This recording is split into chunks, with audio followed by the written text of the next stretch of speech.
আপনাদেরকে একটু স্মরণ করিয়ে দিতে চাই যে আজকে সকালেও কিন্তু আমাদেরকে গুলি করা হয়েছে, আমাদের উপর গুলি চালানো হয়েছে এবং আওয়ামী সন্ত্রাসীরা এই গুলি চালিয়েছে। এবং আমরা একটা বিষয় খুব স্পষ্ট যে আমাদের এই যে যারা ফ্যাসিজমের সাথে জড়িত, গণহত্যার সাথে জড়িত, তাদের কিন্তু বিচার করতে হবে।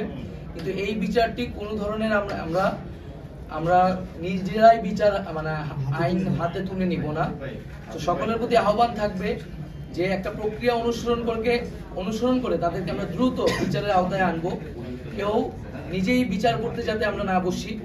এবং এখানে এই আন্দোলনের সুযোগে অনেক পক্ষ আসলে এই ধরনের ঘটনা ঘটিয়ে আন্দোলনকারীদের উপর নাম দিতে পারে। এর আগেও বিভিন্ন সময় আমরা সেই বিষয়গুলো দেখেছি।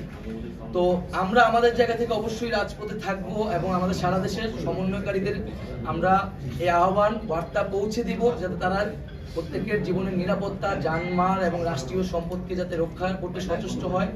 আমাদের দেশের আইন শৃঙ্খলা বাহিনীর বা নিরাপত্তা বাহিনী তারা তাদের জায়গা থেকে অলরেডি সেই মেসেজটি দিয়েছে এবং তাদের সাথে আমাদের আলোচনা হলে এই বিষয়টি আমরা সর্বোচ্চ গুরুত্ব দিয়ে থানাগুলো অ্যাটাক হচ্ছে, তাহলে নিরাপত্তাটা দেবে কি? নিরাপত্তা দেওয়ার জন্য আগামী কয়েকদিন বাহিনী নাই, তাহলে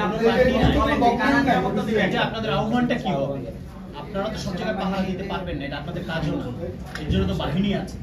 সেই জায়গাটা কিভাবে নিশ্চিত হবে? কালকে আমার বাসায় বা আরেকজনের বাসায় যে কেউ হামলা করবেন এটা কি নাই?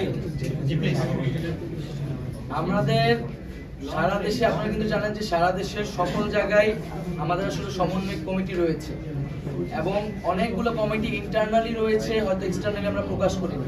এবং এই আন্দোলন চলাকালীন সময় কিন্তু আমরা নাগরিকদের সাথে নিয়ে সংগ্রাম কমিটিও আমাদের গঠন করা হয়েছে। আমাদের সাংগঠনিক সেই সক্ষমতা আমরা মনে করি আছে যে মানুষের প্রতি সেই মেসেজটি পৌঁছানোর জন্য এবং নিরাপত্তার বিষয়টি নিশ্চিত করার জন্য। এবং আমরা মনে করি যে মুক্তিকামী ছাত্র জনতা যে কমিটমেন্ট নিয়ে ন্যায় বিচার প্রতিষ্ঠা করার, জীবনের নিরাপত্তা প্রতিষ্ঠা করার কমিটমেন্ট নিয়ে এসেছে, তারা সেই কমিটমেন্টের প্রতি শেষ পর্যন্ত শ্রদ্ধাশীল থাকে।